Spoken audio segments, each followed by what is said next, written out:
বিসমিল্লাহির রহমানির রহিম। আসসালামু আলাইকুম। আজকের এই ভূমিকম্পর কারণ কি জানেন? আমাদের গুনাহ। এই বাংলাদেশে কি শুরু হয়েছে, বাংলাদেশের যে অবস্থা ভাই, যে সমস্ত মেয়েরাই দেখেন ড্রেস আপ পরে মনে হয় যে পুরা উলঙ্গ হয়ে চলাফেরা করতেছে।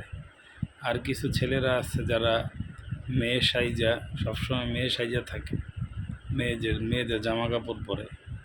আর এমন নোংরামি, এমন লুচ্চামি, এমন বদমাইশি,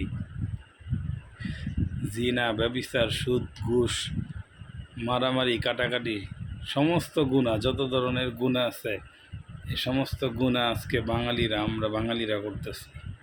এর জন্যই আজকে আল্লাহর তরফ থেকে আমার মনে হয় আযাব আসছে এই বাংলাদেশে।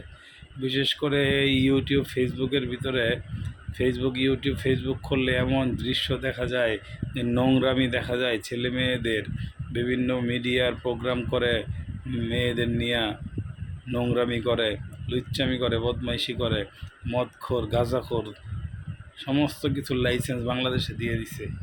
এর জন্য আমি বলি যে বাংলাদেশের মানুষ এখনও ভালো হোক। এই ভূমিকম্প আজকে আমাদের সতর্কতা বার্তা দিয়েছেন মহান আল্লাহ তাআলা। পরবর্তীতে যদি আমরা ভালো না হই, তাহলে অবশ্যই আমার মনে হয় আরও ভয়াবহ ভূমিকম্প হবে মনে হয়। এই বাংলাদেশের উপরে আরও গজব আসতে পারে। এর জন্য আল্লাহ পাক আমাদের সবাইকে হেফাজত করুক, সমস্ত বিপদ আপদ থেকে হেফাজত করুক। আমিন আমিন সুম্মা আমিন। ভিডিওটা বেশি বেশি শেয়ার করেন, আর বেশি বেশি ভালো লাগলে লাইক করেন আর কমেন্ট করেন।